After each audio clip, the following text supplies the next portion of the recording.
It's time now for the award-winning #1 local talk show in Northeast Pennsylvania, The Sam Lesante Show. Now here's your host, Sam Lesante.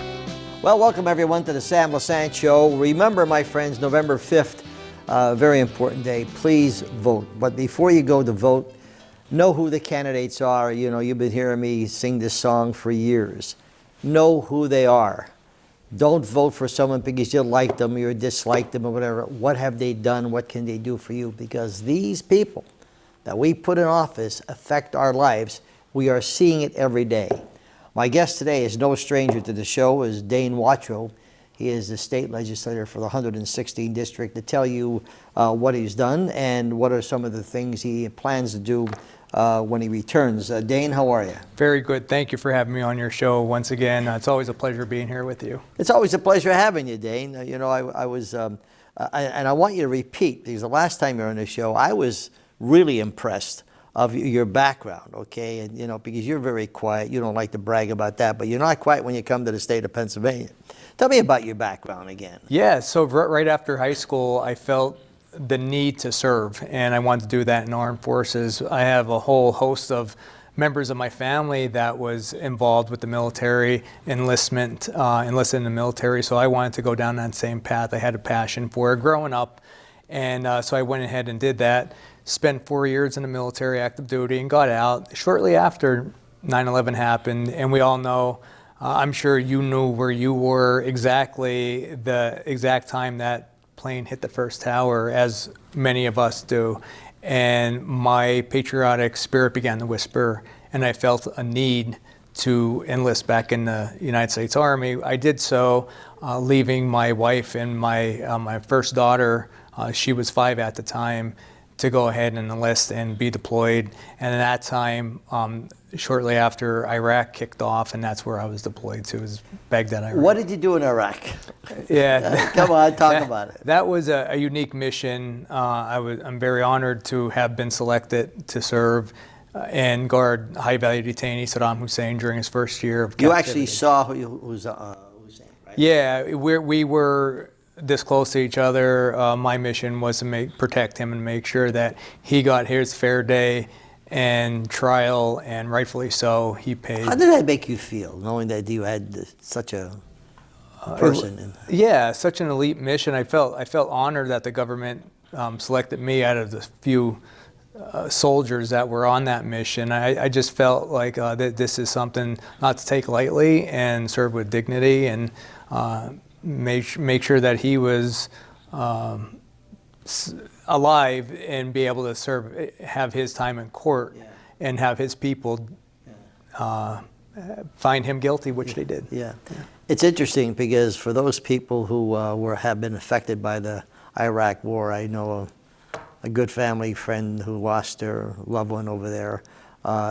Then they could really appreciate what it has. Not that people who did not have anyone there did not appreciate it, but when it affects your life and your family, it's a whole different ballgame. And for you, I mean, for you to leave your wife and your daughter, especially at 5 years old, I mean, that's something, because you know you don't know whether you're coming back. Thank you. I said at the time, I trained for this, my career in the military, and I just felt like I needed to serve, seeing what happened to our country that was under attack. But then post my military service, I got out. I felt like a sense was still missing. I felt like I needed to serve, but did not want to have that separation between my daughter, my spouse, my family, and me. So that's when I started getting involved into local government and ran for mayor, successful 2-term McAdoo mayor. And I just always had this passion to serve.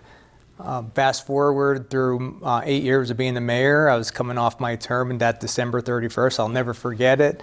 Christmas Day, I get a phone call from our Republican county chairman of Schuylkill County, Howie Merrick, and he says to me, "Did you look at the new maps, the way the district is falling? Half of Luzerne County, half of Schuylkill County."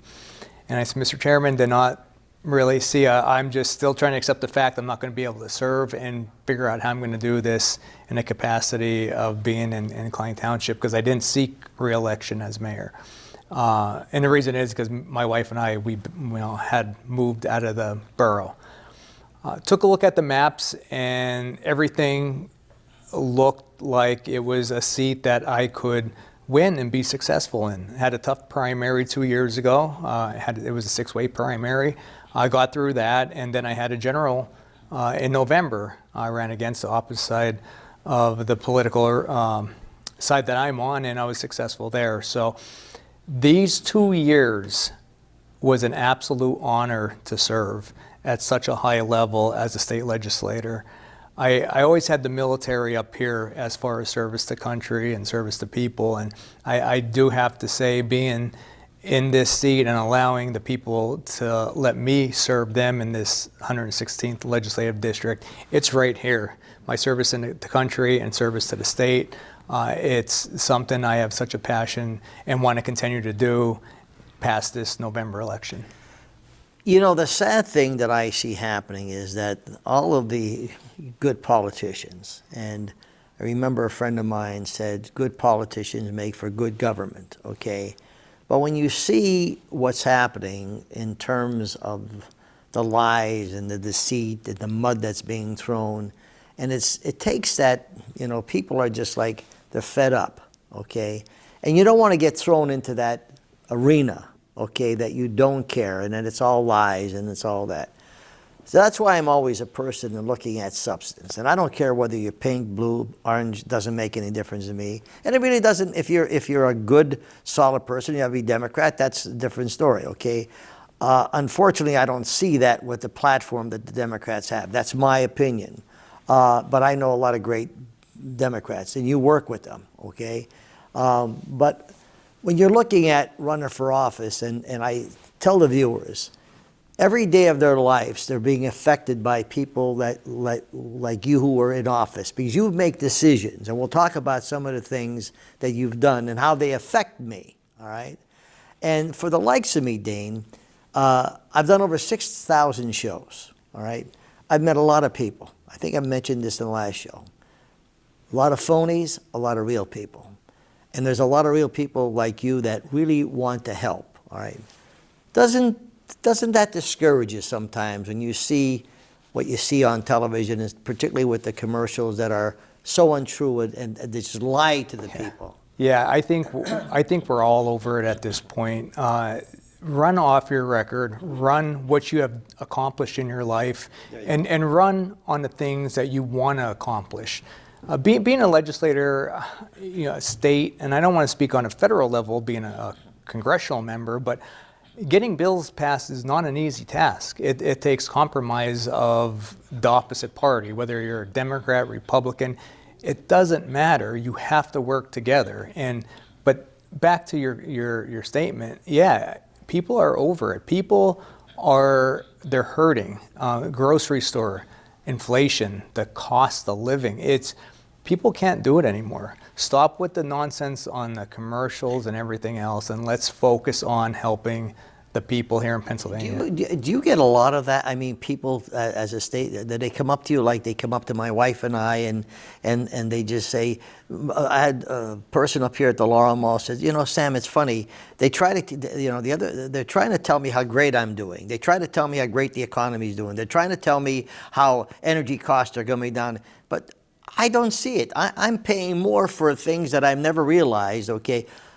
Olive oil from $19 a gallon up to $50-some a gallon. Why? Well, Biden put a tax on that, okay, that Trump eliminated, okay? So it affects, go and try to buy a product. So it's just like, you know, they're trying to tell you that everything is great, but yet you're paying the price. Do you find that?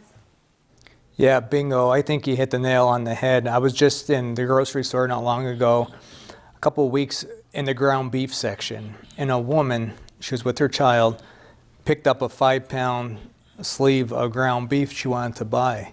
She was devastated. Yes. She put the meat back in the cooler and broke down. My heart literally sunk. I cannot believe this day and age we don't have it figured out. You talk about the cost of eggs, the cost of milk, the cost of everything. We need to start working to fix this. Not long ago, I brought, and I say we, I am attempting to do just that. We had a hearing here in Hazel Township about eliminating the gross tax on utility. That's putting money back in people's pockets. Let's face it, we all pay electric bills and so on and so forth. By reducing that and or eliminating that, that money is going back in that person's pocket. I just had a phone call today, Sam, and I have to tell you this. I'm appalled.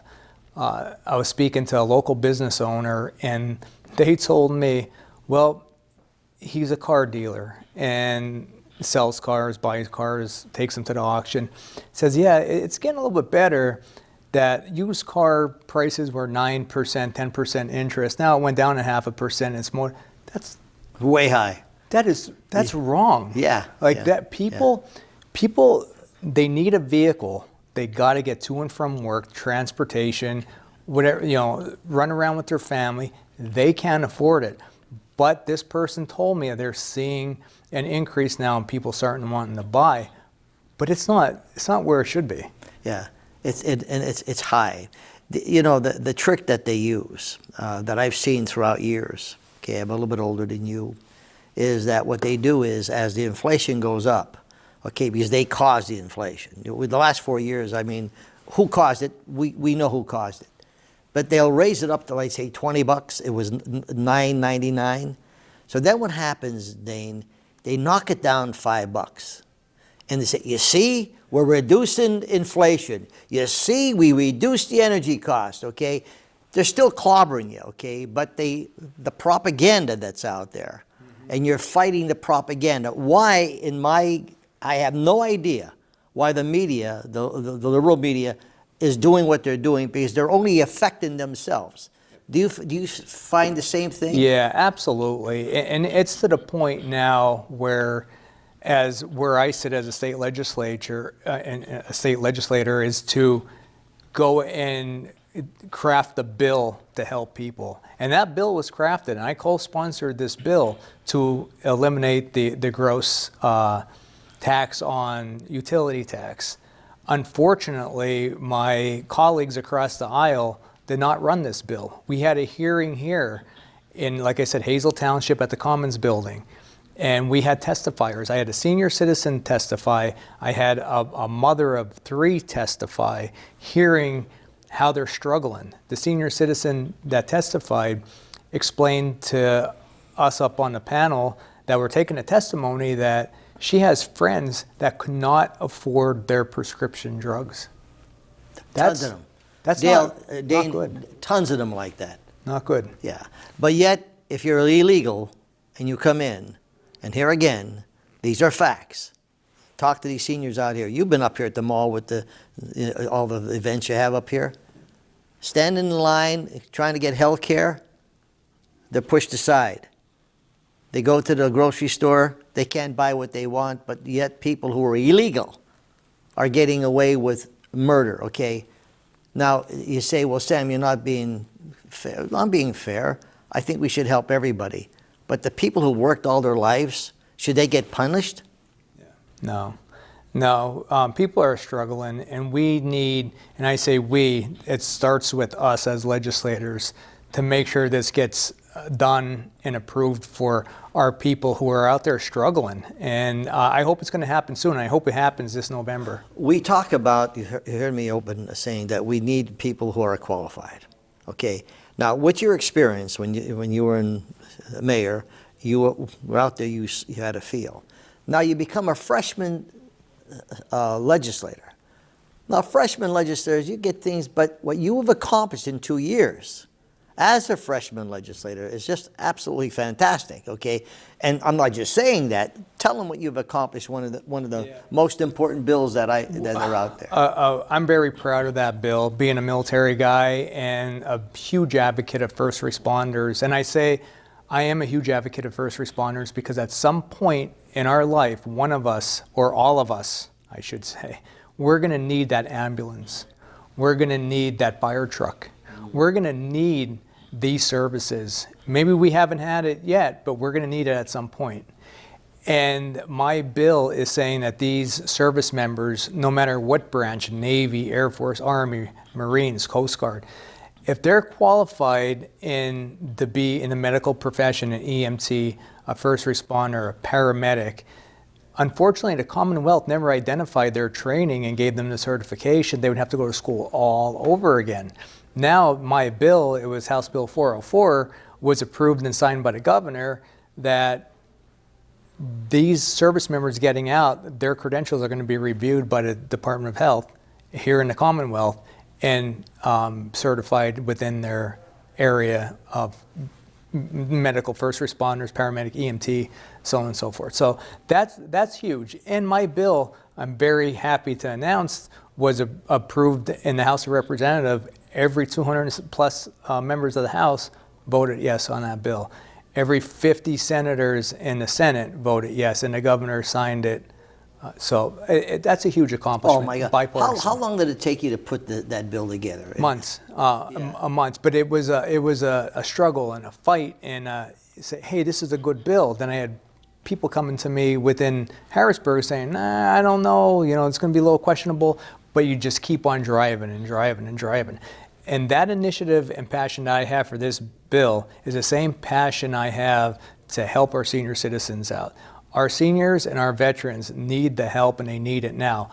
Able bodies, my age, younger, we're able to work, we're able to get by, but it's still hard. But those seniors who are on fixed incomes and those veterans that are struggling because they can't work if they're disabled or whatever, need the help, and they need the help, and they need the relief right now. What happened to logic? What happened to common sense? I mean, did people lose that just for the sake of power? I know the Democrats are going nuts. They want to have power, power, power, power, and that's fine if you have qualified people. But I don't know where it's happening. I know we're suffering because of this kind of nonsense that we have going on, not only in the state but in Congress as well.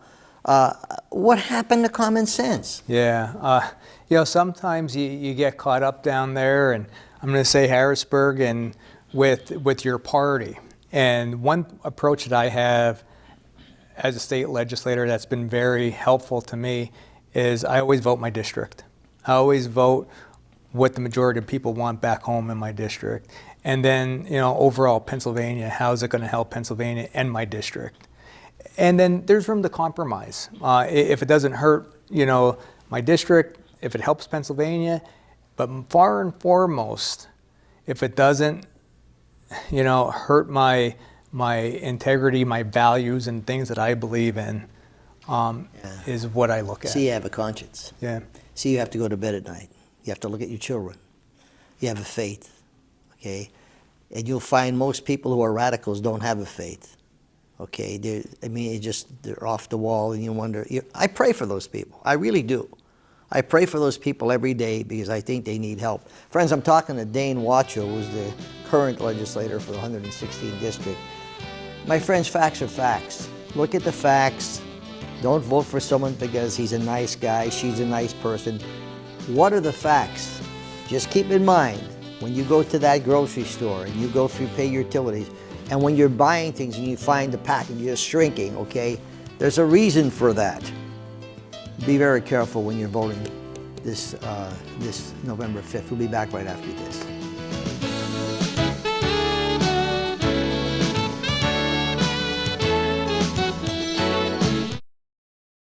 Well, welcome back to the Sam Lesante Show, folks. Remember, 24/7, SSPTV.com. My email, sam@SSPTV.com. You can watch all of our shows. And if you need to get in contact with me, there's my email. My guest today is Dane Watro, who is the current Pennsylvania legislator for the 116th District. And Dane, as we were discussing, you had a number of things that you've hearings, but one of the most important that I think so far is that policy hearing. Let's talk about that policy hearing and what was it about and what did you want to accomplish? Yeah, I appreciate you bringing that up. So earlier on in the segment here, I was talking about the elimination of the gross tax on electricity. And like, as I said earlier, let's face it, we all pay electricity bill. And I think by eliminating that whole thing altogether, That's putting money back into people's pockets. That's what we need right now. The second thing that was a big point of that bill and that hearing we discussed is reduction of personal income tax.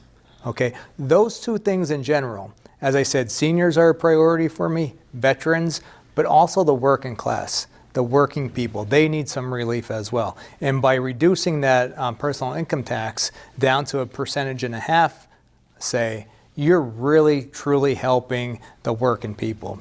You're helping seniors. You're helping them being able to afford that medication.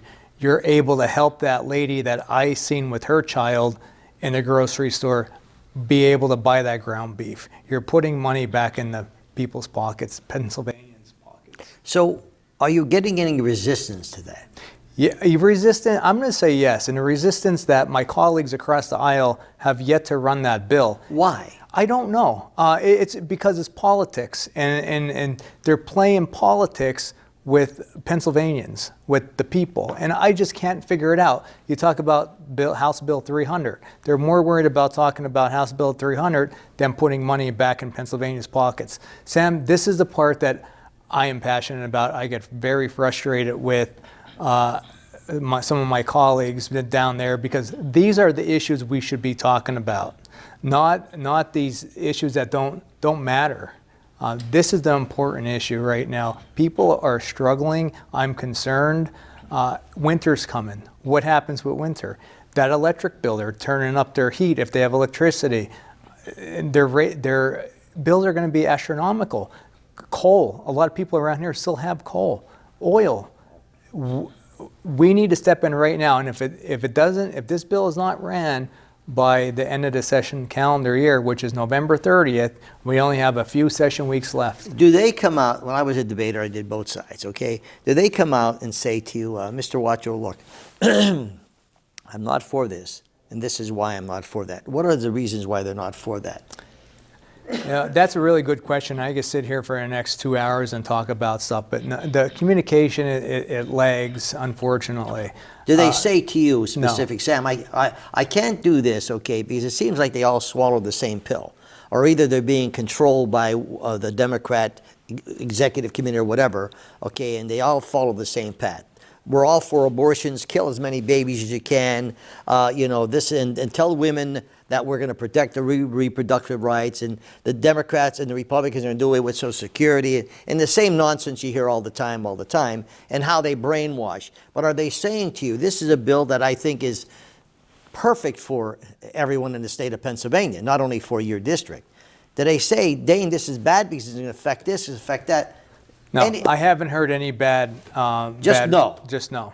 I would go nuts. Yeah, and that's the struggling part. But I have to say, serving as a legislator, I kept on hearing when I first took office, make sure you keep a good relationship with people. Sure, yeah. And that's one thing that I take a lot of pride in. I go walk across the aisle, have a conversation. Clearly, one of my bills was passed.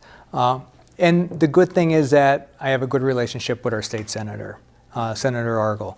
There are relationships, I always say in this profession, it's like any type of relationship, your spouse, your husband, your wife. This is so important is to keep those lines of communication open. Senator Argel and I, we're very close. We help each other out in our district. Some part of the district I'm strong in, some parts he is strong in there. But it is super important. And that's how you get things done and money back in the district. We brought definitely well over $12 million back to this district in such a short period of time, which is also another huge accomplishment. Well, you're very active, and if anybody knows, I mean, you're on the channel, you're on the paper, you're in the radio. I mean, you're always doing things and active. But the most important thing is you get input from your constituents, and not only sometimes your constituents, but other people in other districts, you get input, okay? You find that? Yeah, I do, yes. And being out in the community, that's another thing I hold close to my heart. I love being with my constituents and hearing firsthand from them. And the thing that keeps motivating me to drive on and work harder and harder and harder is when that elderly lady or man comes in my office and they need help with a rent rebate form, and I'm able to help them, and they're, that puts a couple $100 in their pocket a year. It's huge. What is a key negative thing that you've been hearing? Any negative, the key negative? In the community or back? No, just in the community. As far as the office goes, I wouldn't say anything negative. The only negative things I hear is that people can't afford to live anymore. Yeah. That's the negativity I hear.